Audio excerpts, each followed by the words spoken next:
احمد بن حنبل رحمه الله دی یو ځلې د علم په سفر باندې داسې روانو نو شپه پرې راغله چې شپه پرې راغله نو یو جومات ته لاړو چې جومات ته لاړو نو د جومات خلکو د جومات چې کوم مشرانو نو هغې ورته ویله کوي دا خو جومات کې موږ خلک نه پرېږدو جومات کې څه دی خلک نه پرېږدو هغه ویل لکه مسافر یم او ځان یې چاته ښودو نه چې زه امام احمد بن حنبل یم ځان یې چاته نه ښودو وی مسافر یم هلکه دا شپه تېرومه دلته بیا به سارې زم خپل سفر به کومه خلک ورته نه موږ اعتماد نه کوو موږ جومات کې څوک نه پرېږدو هغه لاړ امام احمد بن حنبل هغه خپل کتابونه او خپل بسترار سره راواستل د یو جومات نه بل جومات ته لاړو کلي علاقه کې محله کې به نږدې بل جومات نو بل ته لاړو د هغه ځای خلکو م راوشړل ورته موږ جومات کې څوک نه پرېږدو دا خو شپه ده د امام احمد بن حنبل داسې روان دی چې داسې روان دی نو دریم جومات ته لاړو چې دریم ته لاړو نو هغه هم تالو خلکو ورته جومات کې موږ څوک نه پرېږدو نو داسې ورکوټې غوندې بازار او د بازار په طرف داسې روان شو ماسخوتن نه بعد ناوخته ټیم دی نو د یو نانبهي دکان کولو نانبهي پېژنې روټۍ پخوونکي د یو روټۍ پخوونکي سړي دکان کولو نو امام احمد بن حنبل ته آواز وکړو وی زما په خیال جوړې مسافر یې یا مسافر یم نو هغه نانبهي ورته وی روټو پخوونکو والا وی راځه ما سره دکان کې کښېنه لږ ساعت ما سره تېر کړه او که شپه کې ما سره دکان کې شپه وکړه هغه وی ټیک ته دی ورسره نور څه خبرې ترې نه کې امام احمد بن حنبل بس خپل کتاب یې کولو که خپل کتاب یې کتو نانبهي لګیا دی کله چې د روټۍ دپاره پیړه جوړوي نو هم وی استغفر الله څه ویې لګه استغفر الله بیا چې کله روټۍ تیاروله هم وی استغفر الله بیا چې کله روټۍ تنور کې پورې کوله هم وی استغفر الله بیا چې روټۍ راوویستله هم وی استغفر الله امام احمد بن حنبل رحمه الله ورته داسې خیال شو ورته لکه ته خو ډېر زیات استغفار وی چې روټۍ دې تیاروله نو هم استغفار پورې کوله هم استغفار راودې ویستله هم استغفار وی د دې استغفار فایدې راته لګي ووایه څوک ورته امام احمد بن حنبل ورته وی نانبهي ته وی وی ته دا استغفار ولې دومره ډېر وی د دې لږ فایده خو راته ووایه هغه روټو پخوونکي والا سړی ورته وی وی د دې استغفار د برکته الله پاک ماله ډېر هر څه راکړي دي ډېر هر څه راکړي دي وی څنګه وی الله پاک د دې استغفار د برکته حج هم را باندې کړي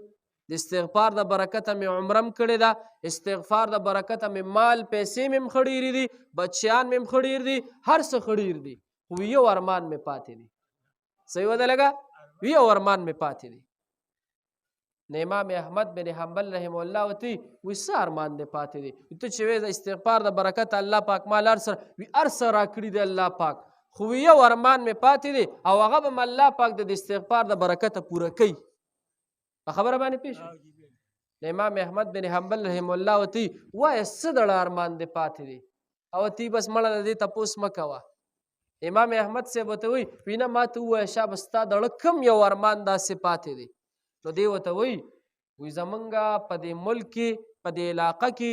یو عالم دی چې د هغه عالم نوم دی امام احمد بن حنبل رحمه الله او هغه ته 10 لکه احادیث د حضور یاد دي اوړه مې دا غواړي چې د هغه سره ملاقات وکړم څه وکړم هلکه ملاقات وکړم امام احمد بن حنبل رحمه الله په ژړا شو خو ځان ورته لا بیا هم نه ښایي چې هغه امام احمد خو زیمه ځان ورته نه ښایي په ژړا شو نانبهي تې تپوس کې جاړې ولې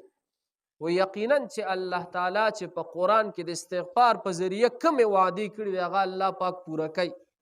او ستا د اړه ارمان دا م الله پوره کړو وی څنګه امام احمد به ته وی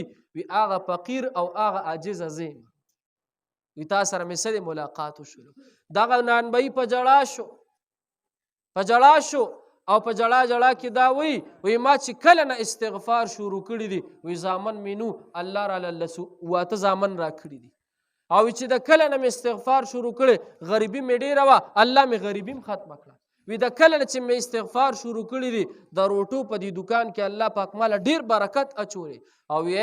وی حج مې هم کړی د استغفار د برکته عمره مې هم کړی د استغفار د برکته او وی اخري دا ملاقات مې پاتې و هغه م الله پاک څه دی تا سره وکړل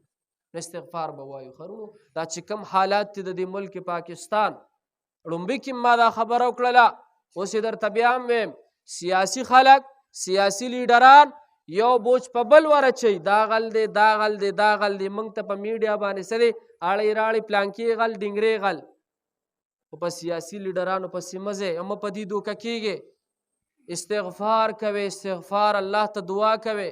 مینت کوئ، زاری کوئ، خپل ځان دپاره، خپلو بچو دپاره او د دې خپل ملک پاکستان دپاره. څوک به داسې کوي؟ انشاءالله کوو به، انشاءالله استغفار به وایو، کم از کم چې د ورځې 100 پیر استغفار وایو. صحیح ده چې زمونږ د الله سره ربط ټیک شي، زمونږ زړونه د ګناه نه صفا شي، الله به په موږ صحیح حکمران راولي،